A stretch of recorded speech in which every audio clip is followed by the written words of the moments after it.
한 3주 만에 다시 기록지를 남기는 것 같은데요.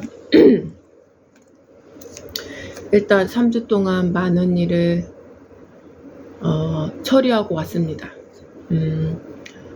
가장 큰 일은 오른쪽 유방 남은 조직까지 전절제 수를 받았고, 그러고 바로 성형외과에서 유방암 재건술까지 1차 수술 마치고, 그리고 몸을 회복하고 있는 보름 정도인 것 같아요.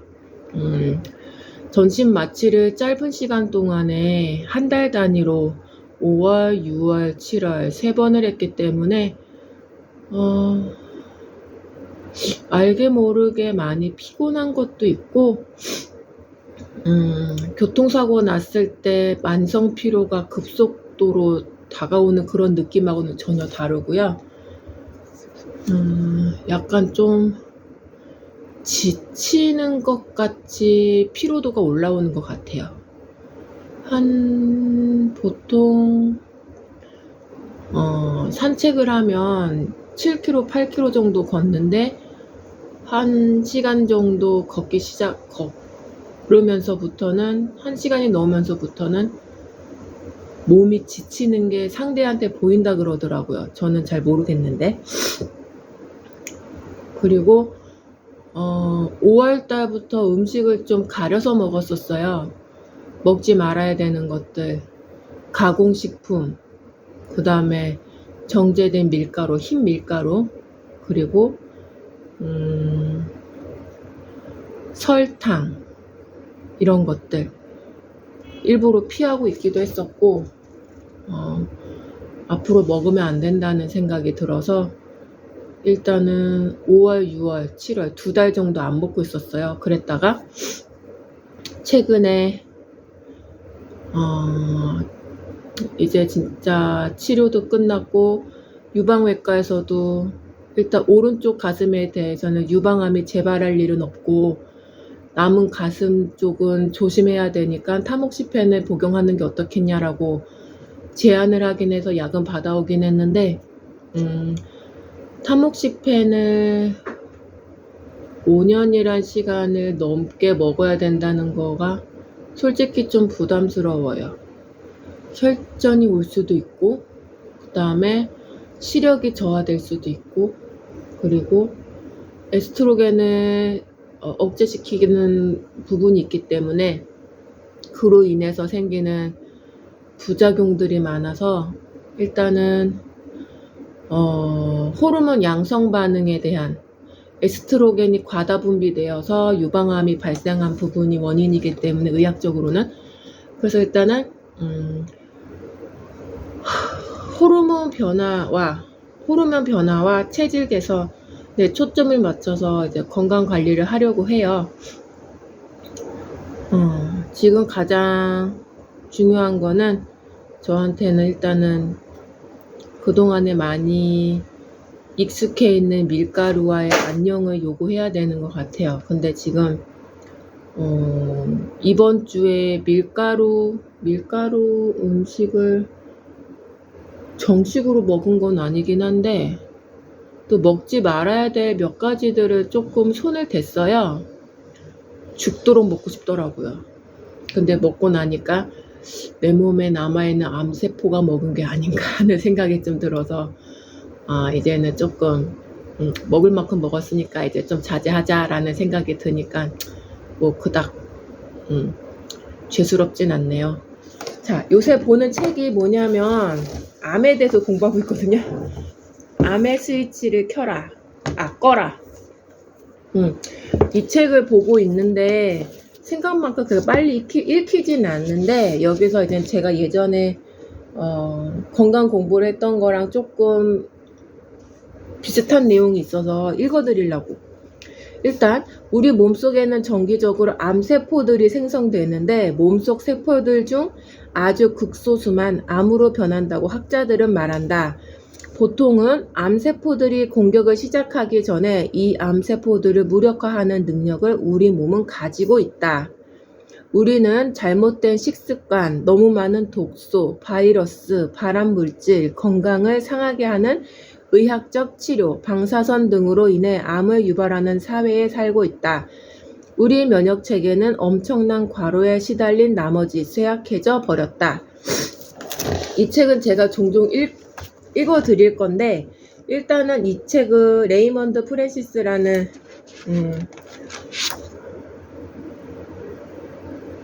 분이 책을 썼고요. 그 전익주, 전혜령 작가님이 옮겼고, 그리고 출판사는 에디터예요.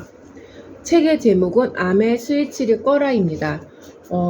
현대의학을 주류의학이라고 하거든요. 이 주류의학에 대해서 문제가 발생하는 부분을 대체의학에서 찾아서 암을 이겨낸 작가 레이먼드 프랜시스 경험담이 적힌 책인데,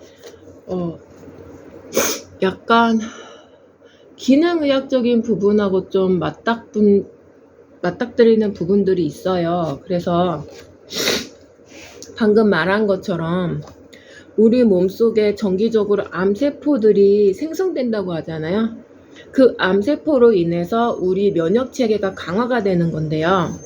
쉽게 말하면 면역세포가 자연치유력을 갖고 있는 우리 몸의 보호본능이라고 한다면 매일 2천억 개의 새로운 세포가 탄생을 해요. 그 중에 100만 개는 암세포예요. 그런데 초기 발견되는 암세포 크기가 10억 개가 모였을 때 병원에서 암입니다 라고 진단을 받는다고 해요. 그럼 일단 저 같은 경우는 암세포가 계속 면역세포에 의해서 계속 죽었어야 됐는데 10억 개가 꾸준하게 모였다는 거예요. 아마도 직장 생활하고 20대, 30대를 걸쳐서 지금 40대 중반이니까 직장 생활하면서 담배도 많이 태웠었고,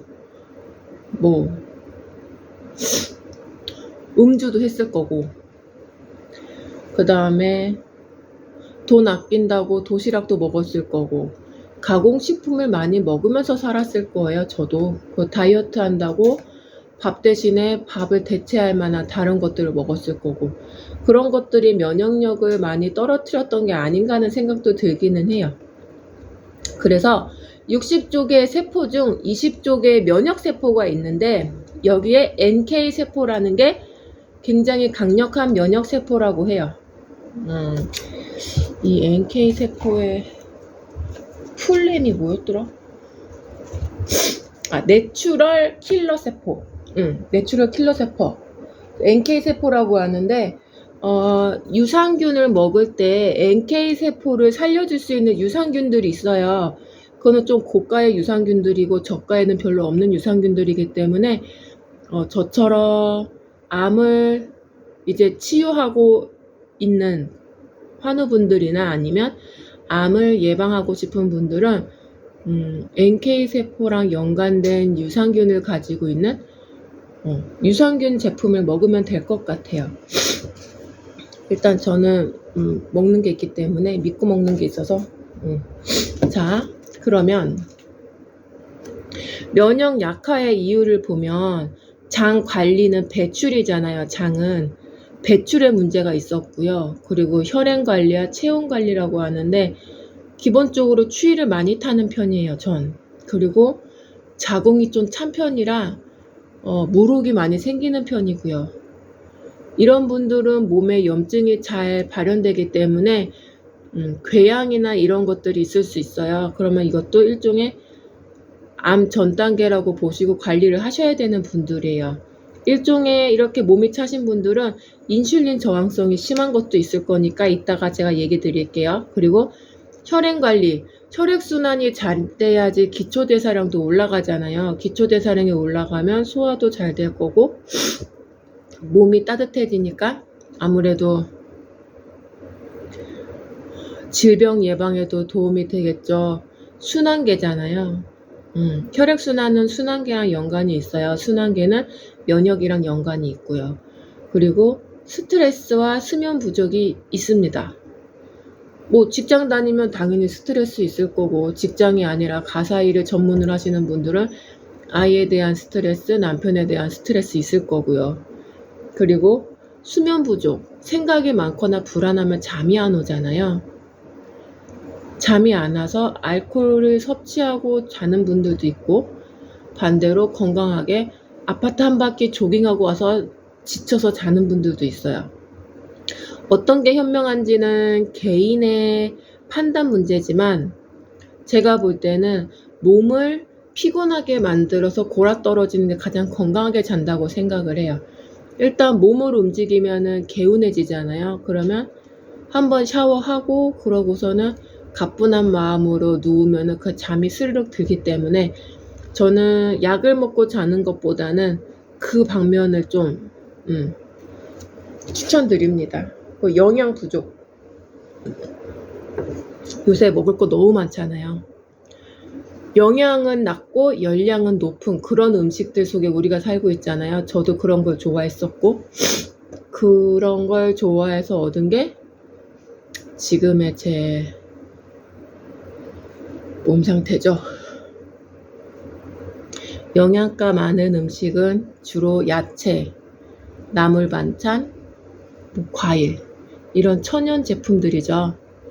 근데 이런 걸 천연으로 그때그때 먹는 게 시간적으로 안 된다 그러시는 분들은 이런 천연 소재를 가지고 만든 고품질의 영양 보충을 할 것을 권장드려요. 영양 보충제를 고품질로 싼 거 고르지 마시고 진짜로 과일 하나, 2개로 만들어 가지고 잘 만들어진 영양제 하나 잘 드시는 게 한약 먹는 것보다 더 좋은 것 같습니다. 그 기타 외부 환경들이 있죠. 미세먼지 너무 심한 것도 있고 환경 호르몬에 많이 노출되어 있는 것도 있고 그런 것들. 그래서 지금 제가 오늘부터 해야 되는 건강 관리를 일단은 기록을 하려고 해요. 가장 중요한 거는 아까 말한 호르몬 양성, 유방암이기 때문에 저는 에스트로겐을 자극하는 요인을 없애야 될 필요가 있습니다. 계속해서 3주 전에도 말했던 것처럼 환경 호르몬이 저한테는 가장 큰 타격인 것 같아요. 그리고 여성 호르몬 에스트로겐을 자극하는 음식들 또 제가 피해야 되는 것들이기도 하지만 음식보다도 더 중요하게 피해야 되는 건 호르몬의 문제인 것 같아요. 에스트로겐을 자극하는 요인이 음식도 있지만 음식 습관도 에스트로겐을 자극하는 요인이 됩니다. 당뇨증을 앓고 있는 분들, 또 암 환자가 앓고 있는 것들의 공통점은 인슐린 저항성이에요. 암세포가 당을 먹고 큽니다. 그리고 포화지방을 먹고 자랍니다. 그래서 음식을 먹을 때 포화지방의 퍼센트, 당의 퍼센트, 그리고 식이섬유가 있는지 없는지, 트랜스 지방은 얼마나 되는지를 파악하는 게 가장 좋고요. 포화지방이라는 것은 쉽게 말하면 실온에서 고체로 되어 있는 걸 포화지방이라고 해요. 트랜스 지방은 누구나 다 알고 있는 거잖아요. 기름에 튀겨서 나오는 것들. 이런 거는 일단은 안 된다고 보시는 거고, 포화지방 같은 경우는 상온에서 고체로 있는 애들이 흔히 육고기들이죠. 빨간색을 띤 고기들. 돼지고기, 소고기 이런 것들은 지방이 다 마블링이잖아요. 그거를 또 좋아하기도 하고. 그런 것들이 인슐린 저항성을 만들어내기도 해요. 그래서 인슐린 저항성을 극복하기 위해서는 일단은 간헐적 단식이 굉장히 중요합니다. 간헐적 단식을 저는 지금까지 칼로리 제한식으로 했었던 것 같아요. 근데 간헐적 단식은 칼로리 제한식하고 조금 달라요. 이거는 킴스톡을 참고해서 보시면 좋을 것 같아요. 이거는 제가 답글에다가 따로 댓글에다가 공유를 할게요. 그래서 헬스톡을 한번 보시고 간헐적 단식과 칼로리 제한식이 뭐가 다른지 한번 보시는 것도 좋아요. 자, 그러면 일단은 간헐적 단식은 공복 시간을 증가시키는 거예요. 16대 8, 18대 6, 24대 0, 5대 2 이런 식으로. 그러면 공복 시간이 증가할수록 호르몬의 변화가 있어요. 그래서 인슐린이 감소가 되니까 인슐린 저항성도 어느 순간 없어지겠죠. 그러다 보면 건강은 좋아지고 체중은 감소해요. 먹은 게 별로 없기 때문에. 먹는 시간이 적으면 적을수록 당연히 체중은 감소하겠죠. 우리가 너무 많이 먹어서 생기는 병들이 너무 많잖아요. 그러면 여기서 인슐린이 감소한다는 건 체지방 연소가 증가된다는 걸 뜻해요. 우리 몸은 당을 에너지로 쓰는 대사잖아요. 그런데 실제로 우리 몸은 당을 에너지로 썼던 몸이 아니에요. 지방을 에너지로 썼던 몸이에요. 할머니 때나 우리 엄마 때 지가 60 넘어가신 분들, 그런 어르신들은 당을 에너지화해서 쓰는 체질이 별로 없을 거예요. 그런 분들은 근데 현대 우리 지금 30, 40대, 20대, 10대 지금 요 나이대 어린 사람들은 당을 에너지로 쓰는 대사를 가지고 있죠. 그래서 케톤 체질을 만들자고 하잖아요. 지방을 연소할 수 있는. 근데 이게 비만도가 심하거나 아니면 저처럼 인슐린 저항성이 심한 사람들은 보통 12시간에서 14시간 공복을 하면은 내 몸이 체지방을 연소하기 시작한다고 하거든요. 그런데 저처럼 인슐린이 심한 사람들은 18시간에서 24시간 공복을 유지해야지만 지방 대사가 활성화된다고 해요. 한마디로 24시간 금식을 하는 게 좋다는 얘기예요. 단식, 금식, 아무것도 먹지 않는다는 거예요. 영양 보충은 할 수 있겠죠. 영양소는 들어가야 하니까. 자, 그러면 24시간 단식을 하게 됐을 때 인슐린 수치가 감소를 하는데요. 체지방을 연소하기 위해서는 인슐린 수치가 매우 낮아야 해요. 72시간 단식이 가장 좋다고는 합니다. 암 환자나 당뇨 환자한테는.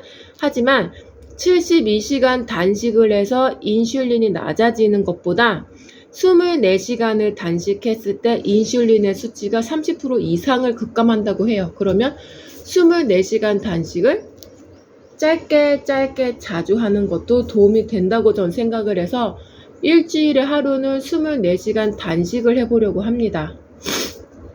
그렇게 일주일에 한 번씩 하다 보면은 인슐린 수치가 조금씩 떨어질 거고, 그러면서 지방을 연소하는 몸으로 서서히 바뀌기 시작할 때쯤 24시간 단식을 일주일에 한 번, 두 번씩 해볼까 해요. 그렇게 해서 제 건강을 일단 지키는 것부터 하려고 해요. 그리고 먹지 말아야 되는 것들 중에 밀가루, 당, 알코올, 그 가공식품, 얘네들은 일단은 안 먹는 걸로 일단 6개월간은 먹지 않는 걸로 지금 계획을 하고 있습니다. 호르몬의 변화를 주기 위해서는 간헐적 단식 중 24시간 단식을 하는 게 도움이 되고, 평소에는 18대 6을 준수해 주는 게 가장 좋다고 해요. 내가 마지막 식사한 그 시간부터 18시간 이후가 첫 끼가 되는 거예요. 그러고 6시간 동안 첫 끼와 마지막 끼를 먹고, 그러고 속을 편하게 해주는 거예요. 근데 저는 지금 오늘 굉장히 일찍 일어났거든요. 5시쯤 일어나서 너무 배가 고파서 밥을 먹고, 그러고 8시쯤에 한번 낮잠을 자고, 그리고 다시 11시, 12시, 1시쯤에 다시 점심을 먹고, 그리고 계속 졸음이 쏟아지고 있어요. 이거는 인슐린 저항성이 심했던 내 몸에 지금 안 좋은, 먹지 말아야 될 게 오랜만에 들어가니까 얘네가 너무 좋아서 인슐린 저항성이 활개를 치고 있는 게 아닌가 하는 생각이 들더라고요. 일단은 위가 지금 꽉 차 있기 때문에 더 이상 먹는 건 아닌 것 같아요. 근데 자꾸 먹고 싶네요. 내 몸에 암세포가 먹고 싶어 하는 것 같습니다. 자, 그리고 제가 가장 주의 깊게 들은 거는 24시간 단식 후에는 보식을 해야 된다는 거예요. 킴스톡을 보니까 72시간 단식을 했으면 72시간에 보식을 할 시간을 줘야 된다 그러거든요. 보식이 뭐냐면 일상생활처럼 먹는 게 아니라 가볍게, 저 같은 경우는 아침마다 사과, 당근, 휘레를 만들어서 먹거든요. 그러면 속도 편하고 장 활동도 활발해가지고 굉장히 좋은 것 같아요. 배출이 되게 잘 되는 것 같아요. 배출이 잘 된다는 건 장 운동이 원활하다는 거고, 장 운동이 원활하다는 거는 내 면역 체계가 잘 돌아가고 있다는 소리고, 몸이 따뜻하다는 거예요. 거기에 당근과 사과는 최고인 것 같습니다. 여러분도 한번 해봤으면 좋겠어요. 당근 사과를 주스로 만들어 먹기보다는 냄비에 물을 자작하게 부어가지고 얘네를 죽을 만드는 것처럼 낮은 불로 2-3시간 정도 푹 끓여줘요. 그러고 나서 한번 믹서기에 갈면은 죽처럼 되거든요. 그럼 그걸 냉장고에 넣어놓고 일주일 단위로 만들어 먹으면 괜찮을 것 같습니다. 전 지금 그렇게 먹고 있는데 굉장히 효과가 좋은 것 같아요. 일단 체질 개선하는 데는 좋은 것 같아요. 그리고 마늘이 몸을 따뜻하게 해주는 음식 중에 하나잖아요. 그래서 저는 마늘을 아보카도 오일에 아침마다 야채들하고 같이 볶아가지고 후추 치고 송화소금 쳐가지고서는 그렇게 반찬처럼 먹어요. 당근 퓨레랑 같이 해가지고. 그러면 속이 편하고 체질 개선에도 도움이 되는 것 같아서 저는 추천합니다. 그리고 저는 24시간 단식하는 것도 많이 힘들기 때문에 일단 24시간 단식을 할 때 앞뒤로 보식을 하려고 해요. 일단은 제가 지금 현재 먹고 있는 형식대로 한다면 아침에 야채 퓨레를 먹고, 점심에는 일반식을 먹고, 그리고 저녁은 프로틴을 먹고, 그러고 24시간 단식을 하고, 그리고 다시 첫 끼를 먹었을 때는 다시 당근 사과 퓨레를 먹고, 그리고 프로틴을 먹고, 다시 또 퓨레를 먹고, 이런 식으로 해서 앞뒤로 보식 시간을 늘려가지고 체질 개선을 좀 하는 게 전 도움이 될 것 같아요. 그러면 일단 내일은 제가 이제 디톡스를 어떻게 할 건지 6개월간의 제 영양 보충에 대해서 공유를 해볼까 합니다. 그러면 오늘은 여기까지. 감사합니다.